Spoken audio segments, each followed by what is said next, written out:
18 ವರ್ಷದಿಂದ ಕಾಯ್ತಾ ಇದ್ದಂತಹ ವಿಜಯೋತ್ಸವದ ಖುಷಿ 18 ತಾಸಿನಲ್ಲಿ ಹೋಗಿದೆ. 11 ಮಂದಿ ಸಾವನ್ನಪ್ಪಿದ್ದಾರೆ. ಚಿನ್ನಸ್ವಾಮಿ ಸ್ಟೇಡಿಯಂನಲ್ಲಿ ಕಾಲ್ತುಳಿತ ಆಗಿದೆ. ಕಬ್ಬನ್ ಪಾರ್ಕ್ ಪೊಲೀಸ್ ಠಾಣೆಯಲ್ಲಿ ಕುರಿತಂತೆ ಪ್ರಕರಣ ದಾಖಲಾಗಿದೆ.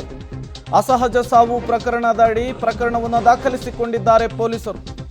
ಪ್ರತಿ ಸಾವಿನ ಬಗ್ಗೆ ಪ್ರತ್ಯೇಕ 11 ಪ್ರಕರಣಗಳು ದಾಖಲಾಗಿರುವಂಥದ್ದು. ಅಸಹಜ ಸಾವು ಪ್ರಕರಣವನ್ನು ದಾಖಲಿಸಿಕೊಂಡು ತನಿಖೆಯನ್ನು ಕೈಗೆತ್ತಿಕೊಂಡಿದ್ದಾರೆ ಪೊಲೀಸರು. ಚಿನ್ನಸ್ವಾಮಿ ಸ್ಟೇಡಿಯಂನ ಬಳಿ ಕಾಲ್ತುಳಿತದ ಪ್ರಕರಣ 11 ಸಾವಾಗಿದೆ. ಹಲವಾರು ಜನ ಆಸ್ಪತ್ರೆಯ ಪಾಲಾಗಿದ್ದಾರೆ. ಈ ನಡುವೆ ಈಗಾಗಲೇ ಜಿಲ್ಲಾಧಿಕಾರಿಗಳ ನೇತೃತ್ವದಲ್ಲಿ ಸರ್ಕಾರ ಒಂದು ತನಿಖೆಗೆ ಸೂಚನೆಯನ್ನು ಕೊಟ್ಟಿದೆ. ಮತ್ತೊಂದು ಕಡೆ ಪೊಲೀಸರು ಕೂಡ ಕಬ್ಬನ್ ಪಾರ್ಕ್ ಪೊಲೀಸ್ ಠಾಣೆಯಲ್ಲಿ ಪ್ರಕರಣವನ್ನು ದಾಖಲಿಸಿಕೊಂಡು ತನಿಖೆಯನ್ನು ನಡೆಸಲಿಕ್ಕೆ ಮುಂದಾಗ್ತಾ ಇದ್ದಾರೆ. ಅಸಹಜ ಸಾವು ಪ್ರಕರಣದ ಅಡಿ ಈ ಕೇಸ್ ದಾಖಲಾಗಿದೆ ಅನ್ನೋದು ಗೊತ್ತಾಗ್ತಾ ಇದೆ. ಸಂಭ್ರಮಕ್ಕೆ ಅಂತ ಬಂದವರು ಸಾವಿನ ಮನೆ ಸೇರಿರುವಂತಹ ಘಟನೆ ಇದು.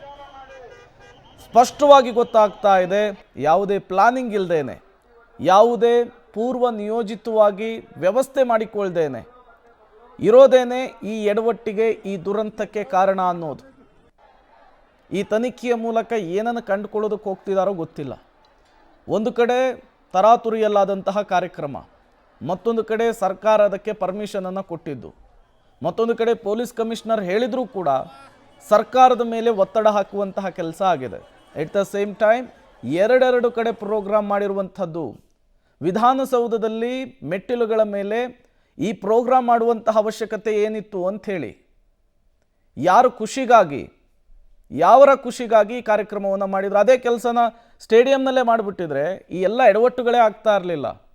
ಮೊದಲಿಗೆ ಮೆರವಣಿಗೆಗೆ ಅವಕಾಶ ಇದೆ ಅಂತ ಹೇಳಿದರು, ಅದಾದ ಮೇಲೆ ಏಕಾಏಕಿ ಕ್ಯಾನ್ಸಲ್ ಮಾಡಿದರು.